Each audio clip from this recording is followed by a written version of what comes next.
নমস্কার। বেঁচে থাকার ঠিকানা, কলমে প্রদ্যুৎ হালদার। সমাজের পথকে সুগম করতে পুঁথিগত অক্ষর চর্চিত হয়। এই সময়ে শ্রদ্ধেয়রা বলেন, এটা করো না, ওটা করো না। লজ্জা নেই, ভয় নেই, শিষ্টাচার ভদ্রতা কিছুই শেখনি। সময়কে মূল্যে দাও, বুঝলে?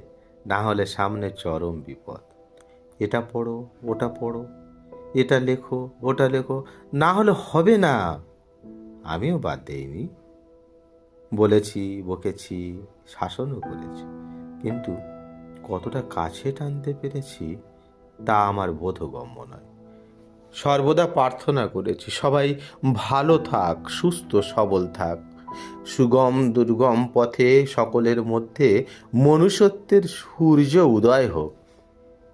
আমার মনের শহর জুড়ে অজস্র ভাবনারা এসে ভিড় করে। সেই ভিড়ের মাঝে আমি সর্বদা দিশেহারা হয়ে ভাবতে থাকি। কখনো কখনো হারিয়ে যেতাম না জানা কোন দেশের পথে। তোমাদের সহমর্মিতার মাধ্যমে সেই রাস্তার খোঁজ পেয়েছি।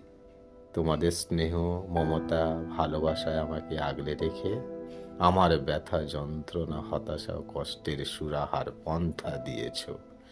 জানি না আমার আমি থেকে কতটুকু দিতে পেরেছি। শুধু মনে হয় আমার শেখার অনেক ঘাটতি থেকে গেল। প্রাত্যহিকের নির্ঘণ্টে ডুবে শেখানো থেকেও বঞ্চিত হলাম।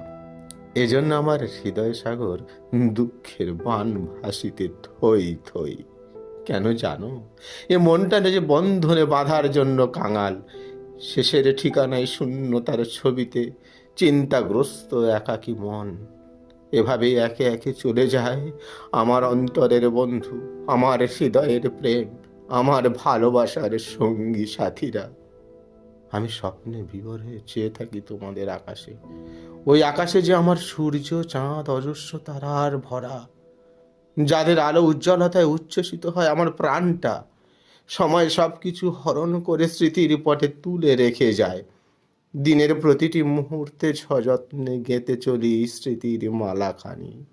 সেই মালার সুগন্ধ ও প্রশংসা আমার বেঁচে থাকার ঠিকানা। ধন্যবাদ।